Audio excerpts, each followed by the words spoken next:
เท้าเอาช่วยโอ้บันชวนมันยังอันนี้เท้าไหนวายนะวายบ่เฮ็ดกระถาเฮ็ดเด่นนะเฮ็ดยังนี่เฮ็ดเอาดูนะโอ้เอาไปสานจะเป็นงานแต่งชนบทธรรมสมคือว่าเบิ่งเลยยากแล้ว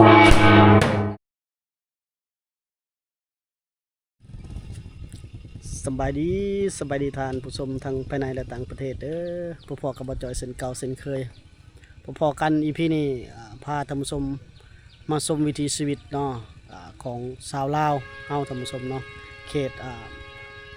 มหาดเนาะกระตูบมหาดท่านผู้ชมเนาะครั้งแรกที่บจอยพามาเนาะชมวิถีชีวิตแล้วก็พาเที่ยวชมความเป็นอยู่ของชาวลาวเฮามีชายแดนติดกันกับเวียดนามนี่มามื้อนี้ก็พานำนาพาทางนี่ก็บ่าวลัดคนเดินทางสวัสดีเด้อสบายดีทุกคนโดนอะไรได้น้องบ่ได้เข้าร่วมคลิปนำกัน โอ้เป็นปีเนาะปีหนึ่งปีปลายแล้วได้ปีปลายแล้วจะฮอด2 ปีแล้วบ่าวลัดคนเดินทางนี่ออกเลาะตลอดช่วงนี้เนาะวันนี้เป็นคลิปแรกคลิปนี้เป็นคลิปแรกทริปแรกในการเดินทางครั้งนี้เฮาจีเดินทางขึ้นไปใส่บ้านกระตูบน้อยกระตูบใหญ่บ้านมหาดแดนวิไลตะโปะตาตีบออกเสเมืองนองเลยแผนการไปหลายบ้านเติมเนาะหลายโคงหมดทุนเลยพาชมวิถีชีวิตความเป็นอยู่ของชาวลาวเฮาเขตชายแดนติดเวียดนามเนาะนี่เฮาเข้าทางเวียดนามแม่เนาะแม่นเข้ามาทางเวียดนามได้นี่ลัดมาทางเวียดนามแล้วออกไปสู่ทางชายแดนลาวต่อทางเมืองลาวเขามันยากลาวเฮาต้องผู้แลเกี่ยวมาเป็นทะเลชั่วโมงบ่จะฮอดเนาะนี่ท่านผู้ชมขี่บักขี่แพไปนี่แหละข้ามไปข้ามมาเจ้าเพิ่นให้ลงเลยเพิ่นว่า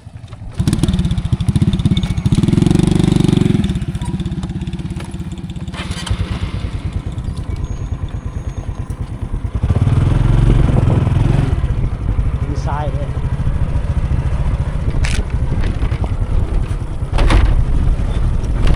กันนี่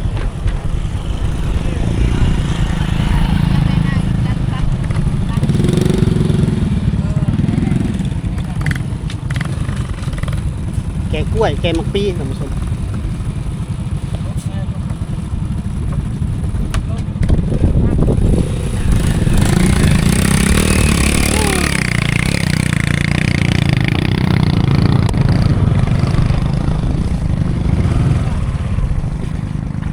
ไปงมาเนาะเหยียบลงไปเลยโอเคหรือเปล่าโอ้เสียวเว้ย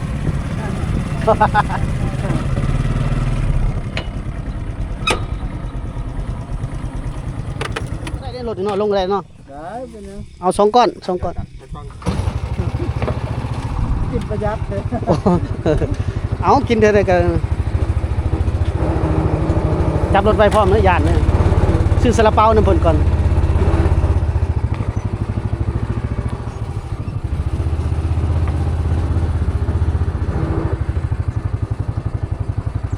ก้อน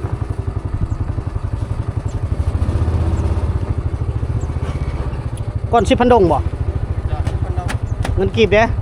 เงินกีบเท่าไหร่น้องเงี้ยว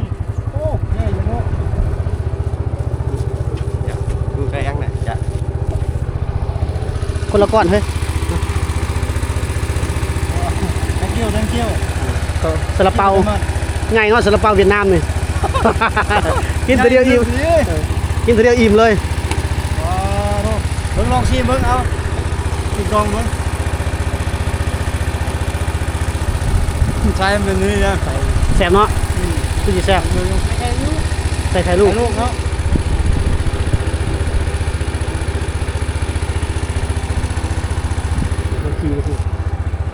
ถ้าพุ่นก็ล่อทานั่นเนาะล่อทาขึ้นนี่เนาะ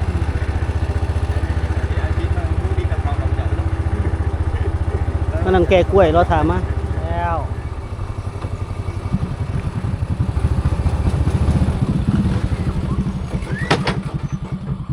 โอ้ฮ้อนนี่บัดนี่แดดก็ฮ้อนพร้อมไป10,000 กีบไปกลับบ่ลืมไปเทื่อเดียว10,000 กีบนึงบัดมาเอาอีกบ่ไปกันเลยสุด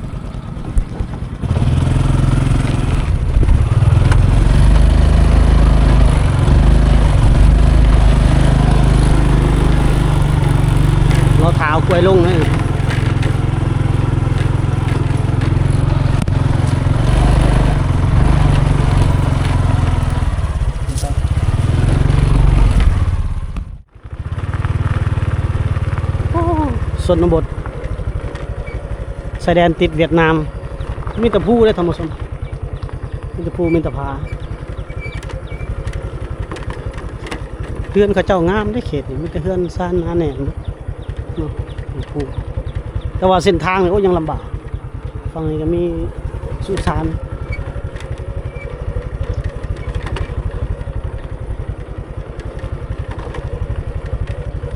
ลำบาก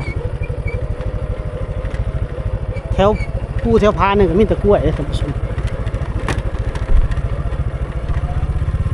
ค้าขายกับคนเวียดนามเมื่อแถวนี้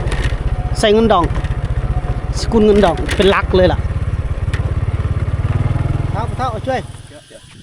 โอ้บันชวนมันยังอันนี้เท่าไหน วายนะ หวายบ่ เฮ็ดกระถาให้เดินนะ เฮ็ดยังนี่ เฮ็ดเอาดูนะ โอ้เอาไปสารเฮ็ดของเฮ็ดดื้อ ทายเห็นกินน้ำกินข้าวอันนี้นะเท่าเลย โอ้เอาไปขายบ่ ใช่เลยใช่แล้ว อืมยาวเนาะหวายเนาะ แล้วพูดได้ข่าวเวียดเลยผู้ขายเป็นผู้มีเลย โอ้พ่อเฒ่าไปเอาแต่มาแต่ฟังเวียดพู ข่าวเวียดพูดเลย เอาที่เวียดนามพุ่น เออ โอ้พ่อ อยู่ห่างผู้มีเลยหมดแต่เขาเดือดหมดเลย เขาดุดมาแล้ว เขาพ่อซื้อบ่หรือไปขอ ไป ว่าไปซื้อน้ำเขาบ่อันนี้นะ ขอ ขอพี่น้อง ขอขายแล้ว โอ้ยขออนุญาตเบิ่งมีหยังอันนี้นะ เจ้านะ ว้าดอกน้ำเพิ่งมื้อนี้ ได้หวายเพิ่นอยากเอาเมื่อสารของนี่เนาะนี่แบบนี้ทำส้มนี่สารอะดือไปนี่ ใช่ตัวนี้แหละ โอ้สารขาย ขาย สารขาย ขาย แสดงว่าอยู่เฮือนมีเดี๋ยวนี้ ไป อยู่เฮือนมียังมีบ่ ยัง จะได้นำไปเบิ่งเนาะ ไปบังเนาะนี่เห็นเลยมองนี่เห็นหนู โอ้ อยู่ว่างเลยอยู่หั่นบ่เบิ่นเฮาไปถ่ายซิก่อนนี่บ่จ้าเฮ็ดแล้วนะหั่นเนาะโอ้โดยไป เดี๋ยวไปเดี๋ยวก่อน โดย โอ้มือจะเหลือเออ มาได้ฝากเวียดนาม อ๋อต้นยาวเนาะหวายเนาะ เราเมื่อสาร เลือกลากดินไปเลย ตอนนี้ทั้งบ่อจอยก็เดินทางมาฮอดเฮือนพ่อใหญ่เพิ่นล่ะท่านผู้ชมเนาะนี่เพิ่นเอาหวายมาปาไว้นี่ล่ะโอ้เส้นหวายเนาะเพิ่นเอาเพิ่นสารขายเนาะเขตนี้เนาะแสดงติดเวียดนามเลยท่านผู้ชมเนาะมหาไต้เฮือนพ่อใหญ่เพิ่นโอ้เขียวงามเนาะยังใหม่ๆเลยเนาะแบบอื่นบ่มีบ่พ่อเฒ่า บ่เลย มีแต่แบบนี้บ่ สำนีเลยบ่มียังเดือนเดียวนะมันเขาขาย โอ้ เขาซื้อหมด ตัวนี้เพิ่นก็เอาอันหวายหมดเลยบ่เนี่ย ป้าบัด มันสารเนาะ ครับเลย งามเด้ลิงลายสัพพะซอเพิ่นว่าใบเท่าไหร่หน่วยเท่าไหร่พอเฒ่าขาย เนาะอยากได้แชงหนึ่งเงินละเงินเวียดเท่าไหร่นะ แสนดอง แชงดอกเงินเวียดเท่าไหร่ เงินกีบเท่าไหร่สิบัดนี้เงินกีบ เป็นเงินเก็บอันนั้นน่ะ อันเดียวกันเนาะ เออ นี่ลายยงเหยาเพิ่นว่า เงินเวียดเงินลาวยงเหยาแต่ก่อนเด้เงินดงแสนดงนี่เงินลาวเฮามีแต่เท่าใดหนึงเนาะเดือน สารแล้วตีเนาะ เพิ่นว่า เป็นลาวอะไรเด้อ ราคาแสนดอง สำคัญนั่นแหละเงินเดือนก็เป็นลาวหั่นนะ สำคัญบ่เดี๋ยว อนุ นี้ ญาตจับปะเนาะแสนดงขายเนาะ สำคัญนั่นแหละมื้อนี้ แล้วเรียบร้อยเนาะวาย100% งาม จักมือสารนี่ปะเท่า มือหนึ่ง มันก็แล้ว บ่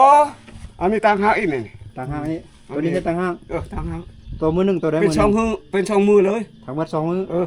ไว้ข้างนี้เนาะ ไว้ สมควรอยู่2มือก็แล้ว จักสารจักต่างหากเนาะได้ตอกมาแล้วมาเฮ็ดสารสองมือ ช่องมือเลยทางชาติทางอันนี้นี่ โดยในราคาแสนดงเพิ่นว่า แสนดง แน่นอน แค่นี้เอาแต่เงินดงเนาะ ใครอยู่นี่ก็ชั้นนี้นะ โดย ชามชีโตหมดเลยโดนตัวนึง ขายหลายแล้วเนาะ ขนาดนั้น เอาผู้ใดอยากได้ก็ติดต่อเข้ามาได้เด้อท่านผู้ชมไปซื้อไปฝากโดยเอาขอบใจ มีอย่างดอกนี่มือไงเออ เมื่อยน้ำบ้านเตานะ มือได้ละ เพื่อโยมท่านผู้ชมเพื่อโยมนี่บ่ได้ใส่งานแล้วแต่เก็บมาไว้เก็บขึ้นเอาไว้อยู่เทิงพี่เนาะโยมแพงเลยท่านผู้ชมราคานี่เฮ็ดเฮือขาย10,000 กว่าบาทพุ่นลำซำนี่เดี๋ยวนี้บ่ฮู้ว่าได้บ่10,000 กว่าบาทในปัจจุบันนี่เนาะเพิ่นเก็บมาไว้แค่นี้ใส่แต่เฮือละไปมาลำเลียงสินค้าบ่ขามไปเวียดนามไปซื้อของอยู่ของกินมาแต่ไหนกันนะภูผา ชนบทชายแดนติดเวียดนามท่านผู้ชมเนาะโอ้ท่านผู้ชมเนาะชนบทเวียดนามชนบทที่ติดชายแดนติดต่อกันกับเวียดนามเนี่ยเบิ่งเฮือนเขาเจ้าหลังบักใหญ่ท่านผู้ชมเนาะเป็นเฮือนเก่าแก่ดังเดิมละหลังใหญ่นี่ก็ติดน้ำเซ่ได้ท่านผู้ชมเนาะฟืนนี่เต็มกองติล่างเลยฟืนเราก็ติดกระจกพร้อมได้เห็นเรา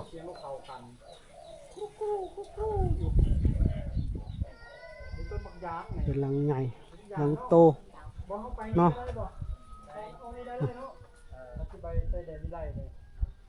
แต่นี่มีแต่เฮือนหลังใหญ่ฟืนนี่เต็มเนาะกองติล่างเนาะ เจ้าน้ำชื่อพีบ่สิเจ้าน้ำชื่อพีบ่ ก็ เจ้าหูคำรามอะไร โหมาหลายแล้ว ฮู้บ่หลายฮู้ภาษาลาวบ่หลาย เป็นโหเวียดกันหลาย ฮู้เวียดหลายเนาะเฮียนภาษาลาวบ่เฮียนภาษาเวียดอยู่นี่ เห็นภาษาเวียด โอ้โยเฮียนภาษาเวียดแต่เป็นคนลาว คนลาวเป็นเห็นภาษาเวียด อ๋อ โอ้คนลาวอยู่ เห็น ติ แล้วอยู่ลาวยังบ่รู้จักมันออก เข้ากันเนาะเฮียนละภาษาเฮียนลาวเนาะ เออ เขาแต่ออก บ่ฮู้มันออก ก็เลย ภาษาเวียดนี่ได้เรื่องเนาะ เจ้าเฮียนจบภาษาเวียดห้องปอได้เจ้า บ่ฮู้แล้วก็ออก ป .6 อ๋อเรียนอยู่เวียดป .6 เนาะ ก็ถือว่าเป็นเวลาอ่านเป็นเขียนได้เป็นภาษาเวียดเนาะ ได้ อืม อ่านได้เขียนเป็นภาษาลาวเด้ ภาษาลาวยังบ่ฮู้จัก ยังบ่ฮู้เลยเนาะ เรียนแล้ว เฮียนอยู่แต่ว่าบ่ได้ เรียนอยู่มหาวิทยาลัย อ่า ปัจจุบันมาห้าพอน้องเป็นไง เฮียนอยู่ลาวเฮียนบ่ได้เพิ่นว่าเฮียนอยู่เวียดแล้วเฮียนได้เนาะโอ้ใส่เสาปูนใส่หยังท่านผู้ชมเนาะโอ้ธรรมศาสตร์แท้นี่ท่านผู้ชมมีแต่ภูมีแต่ผาบ่มีไฟฟ้าแล้วแต่นี่ท่านผู้ชมก็ยังเป็นดินลาวเป็นหมู่บ้านของคนลาวอยู่ออกสื่อแต่ว่าคนลาวแต่ว่าบ่ฮู้ว่าคนท้องถิ่นเขาเจ้าคิดว่าเป็นคนลาวหรือบ่เนาะเพราะว่าเงินสกุลเงินก็ใส่เป็นคนเงินเวียดเป็นเงินดองหนังสือก็เรียนภาษาเวียดนามส่วนภาษาลาวก็เขาเจ้าบ่ค่อยจะเอาใจใส่ซ้ำบ่มีไฟฟ้าแต่ว่าเฮือนหลังแถวนี้ใหญ่ผมเอาเรียบตามตีนภูเขานี่แหละไปตลอดสื่อสารกับเพิ่นก็ต้องสื่อสารเป็นภาษาชนเผ่าบรูเนาะภาษาลาวน้อยนะคงจะเป็น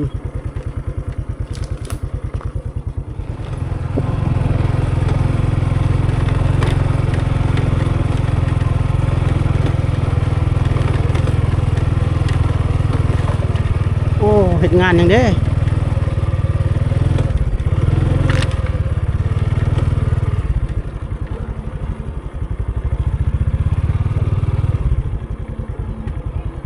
มีเสียงตู้เสียงเพลงเลยท่านผู้ชม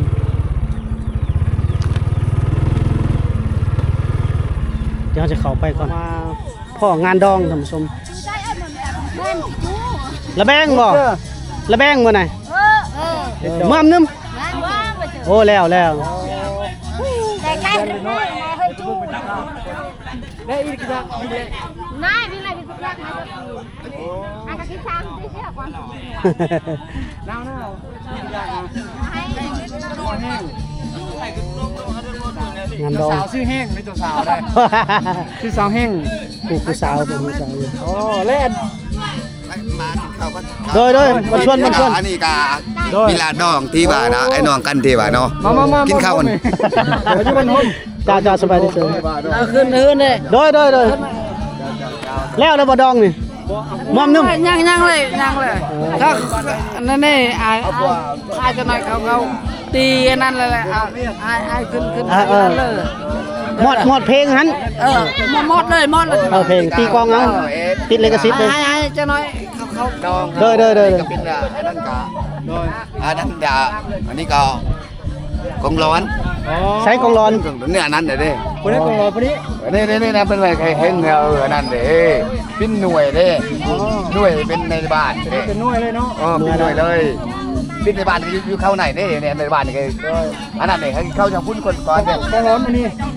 บ่ได้เป็นกองร้อน ผมแม่นี่นะเราไปคุณก้อนแห่นั้นทกแก่ในโฮมบ้านเขาเองพ่อเด้ อ๋ออยู่เงินๆนะ แต่งแล้วเด้เมื่อ ได้ใช้ผัวนะ พวกเมื่อเอาเมื่อก่อนเลยสิ เมื่อก่อนแรก เจ้าบ่าวเจ้าสาวเมื่อแล้ว ก่อนจะสามเมื่อแล้วอ๋อ นี่ อ่ะจะได้เพิ่นสิตีกลองให้เบิ่งเพิ่นว่าตีกลองให้ฟัง กองให้เบิ่งว่าจะได้ แม่ ตีกองแก่ไปขึ้น ไป ไปให้ในบ้านเลย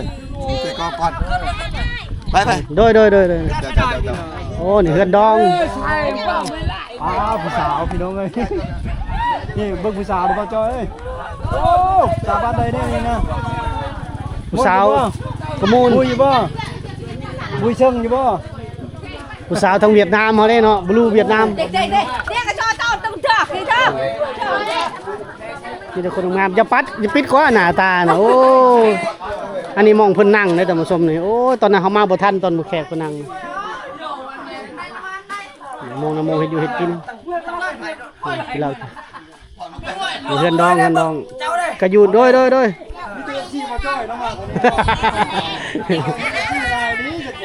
สบายดี FC เจ้าลายนี่เนาะ FC เจ้าแถวนี้นะ FC ชนบทตะเก่า สวัสดีเนา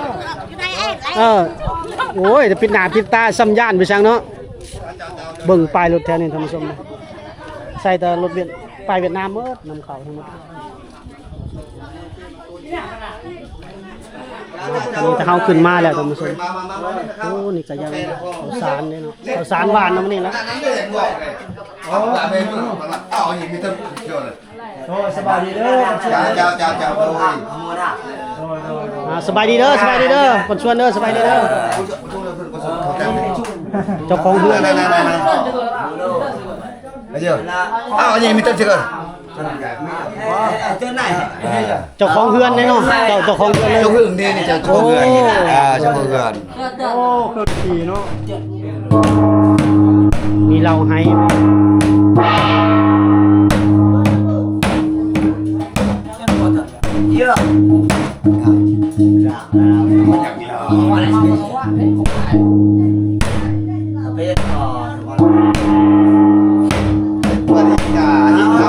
Ban cả theo hương theo đi là cả đi môn khảo hiện rồi nè. งานแต่งครั้งนี้เขาตีบันนี้หมดบ่ Bây giờ có. เขาตีบันนี้เลยบ่งานแต่งแต่ละ Cái tên mình đi đấy. บอกว่างานแต่งเขาตีคือครูเฮือนบ่ Cô huyền này. Giêsu mà đi đấy, Giêsu mà đi đấy. Này ban cả nhiều ban thứ. เอาเยอะไอ้กระบอก โอเคแล้ว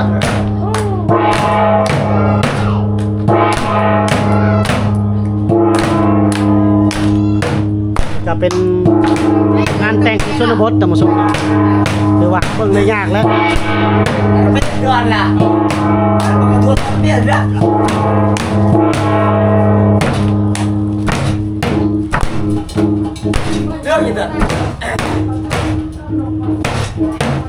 โอ้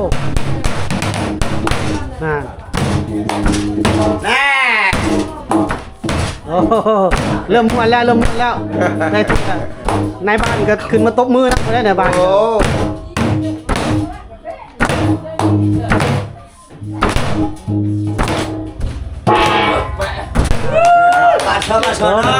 ขอบใจ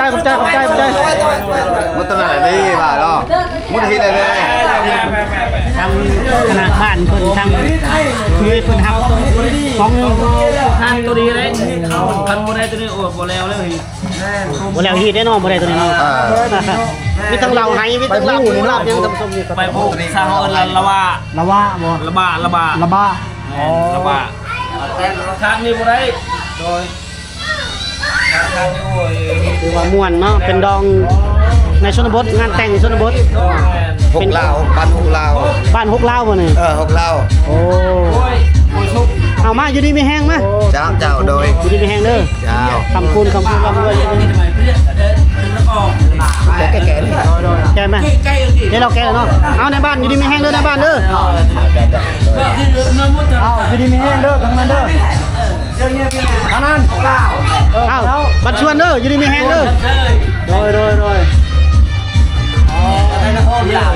มีคนบอก กล้วยนั่นแหละ โอ้จังอีเนาะ สร้างมาทันตอนงานแต่งแห้งตอนคนยังหลายๆครับ ทำไรโวยยังเฮ็ดดี กล้วยสุก บัดชวนกินข้าวได้บัดนี้เลย บ่ได้กินบ่ได้จะเป็นห่วงได้บ่นั่นก็ฮีทเน่าแน่ นี่ว่า เห็นทรงผ้าเนี่ย เอาช่างฟ้าจังหน่อยเด็ดหน่อย มันจะผ้ามัน อีกตามคนน้อยคนร้าย ตามเนาะ คนร้ายก็ร้ายได้ อยู่ดีมีแห้ง คน เด้อ น้อยก็แต่งน้อยจะได้ คนคนลายมาความว่าคนนั้นใครเคยใช่ป่ะ แม่นซูใครเคยไม่เค นะ ย เจ้า ซูว่า10-20คนก็ต้องแต่งให้เขาตามภาษีพานั่นแหละยิงตามคนน้อยคนร้ายเรื่องค่าเข้านี่เห็น จางคนสองกรรมสองฝ่ายเนาะ แม่น ทำให้เข้าสมการมันดีใจเลยเนาะทุกหน้าทุกตาทั้งกระดองสองสันดีใจเลยเนาะ วันนี้ แต่เคยทำเงิน คือผ้าข้าวผ้านึ่งนี่กินได้หลายคนเป็นวาย พาหนึงก็ต้องได้10 คน 10 คนเนาะอ๋อต่อผ้าวันนี้ฮีดผู้ไทยดีฮีดผู้ไทย ทางในบ้านเพิ่น ตะกี้ได้ลาพอ ตอนหักเอาปลาเขามา พอเฮานี่ มีลาบเนาะมีลาบ แม่ ลาบแบ่บ่เนาะ แม่นี่ก็แม่ ลาบแบ่อบแบ่ได้ท่านผู้ชมเนาะกินข้าวสามัคคีเพิ่นว่า โอเค มาฮอดเฮือนฮอดซานแล้วมีบุญแล้วจะได้มาฮอดพี่เนาะจะได้เห็นกันไว้ถือว่า เอามายังอีกมาบัดนี้ สิ้นหมูอีกบัดนี้โอ้ ชิตัวกี่ชิตัวกี่ ไปหาจะต้องละคอยยัง ถือว่ากินข้าวนำกันได้บัดนี้นะ แม่จะนำกันความสุขี สร้างความสามัคคีฮักแพงกัน มีสิใกล้ตัวนี้ ไปพุ่นกินปลามาพี่กินเขาวเพิ่นว่า ที่บอกได้กันเขา ใกล้ๆตัวนี้ ไก่เป็นโตเลยท่านผู้ชมเนาะ นี่แหละเป็นที เป็นฮีทเนาะ นี่เข้าอ้าว โดยเอาเชิญมุดมา น้อง น้องเซลเนาะ น้องเซล นี่ มา เจ้าน่ะประกันน่ะก็จืม ใช่ใช่ป่ะแสดง แล้ว ที่เขา เอากินเอาเลยเขากินอิ่มเลยที่กินแหละ มาเด้อท่านผู้ชมเด้อมากินข้าวนำกันเด้กินข้าวพร้อมหน้าพร้อมตาทั้งกับในบ้านพร้อม มาเด้อ มาเด้อจะโดย จ้าโดยมุนโตจ้าโดยเด้อ กินข้าวนำกันเนาะ เฮ้ย เขตชายแดนลาวเวียดเห็นเอาเป็นลาวเวียดอันนี้เวียดก็เห็นเลย แสดงเราเวียด นี่เวียดบดอัน เวียดเบิดเนาะ เวียดหมดเลยเอาคนลาวที่เขตลาวที่ คนนั้นปก ช ติ อบแบบซื้อขายกับเวียด สุดท้ายกับเวียดผัวพันกับเวียด ผู้พันกับเวียดเรื่องเงินคำกับเวียด โดย แต่เงินเราก็มีแล้วแถวโอ้จริงเลย เวลาเป็นเวียดนั่นจะอยู่นั่นนะ นั่นบ่ได้แล้วก็มัน10 ปังได้แล้ว เก็ตซะมันอย่างไร โดยเอาถ้าเฮากินเป็นฮิตผู้ละกองเอาเพราะว่ายังสิไปต่อเด้ ลงมือ มาลงมือเชิญกินข้าวความสามัคคี โดยออกมาแต่งานดองเลยท่านผู้ชมมากินข้าวกินน้ำแล้ว เอาน้ำเงินไปกิน ใส่โอ้ซื้อหยัง เฮ้ยกูตามไปเดียว เอากระดังไปเดียวแล้ว บูกับเรา เราบ่ถอดหมวกนะถอดหมวกให้เบิ่งหน่อยกว่าหน่อยหนึงถอดหมวก ใจ นี่คือคนเวียดเนาะคนดีเนาะ ผู้สาวเวียดทั้งพี่ซ้ำผู้สาวเวียดแล้วติดเมืองเวียดเลยท่านผู้ชมเนาะความลาวบ่ฮู้เลยบ่ความลาวบ่ความลาวบ่ฮู้เลยบ่ ตรังเลย ตรังเลย คนดีนี่คือคนเวียด ดูตรงไหน งาม พิเศษคนเวียดนามนะคนดีนะ นี่แต่คนเวียดนามมาขายเครื่องขายของ พิเศษคนเวียดนาม ว่าแม่นผู้สาวเวียดนี่งามมาลีสาวติดทางนี้ก็ซ้ำกับคนเวียดแล้วท่านผู้ชมเนาะ เอาจีตังเพื่อเตียนจีตังอยากโหได้ไหมอ่ะโอ้ไหนทำอะไรต่อ บ่แต่คนเวียดเนาะโอเคท่านผู้ชมเนาะนี่คือวิถีชีวิตความเป็นอยู่เนาะเฮาเดินทางมาท่องเที่ยวได้มื้อนี้บ่ได้ไปเป็นสะพานบุญหรือไปถ่ายสาวๆเนาะท่านผู้ชมเนาะจังได๋ก็ฝากพี่ฝากน้องกดไลค์กดแชร์ให้เด้อเนาะคลิปวิดีโอนี้ขอจบไว้สำนี้ก่อนเด้อท่านผู้ชมเฮายังสิไป EP หน้าต่อไปอีกมีหลายบ้านเดี๋ยวเฮาสิไปให้ท่านผู้ชมได้รับรู้นำกันเนาะนี่คือวิถีชีวิตของชาวลาวเฮาที่อยู่ติดชายแดนเวียดนามเลยแหละท่านผู้ชมเนาะเขตนี้ค้าขายเป็นเงินดองหมดเลยเว้าจาภาษาเวียดนามเมื่อท่านผู้ชมเนาะ ส่วนหลายจะเว้าลาวบ่เป็นเลยแล้วก็เว้าภาษาบลูเนาะท่านผู้ชมเนาะโอเคสำหรับคลิปวิดีโอนี้ขอจบไว้สำนี้ก่อนเด้อสบายดี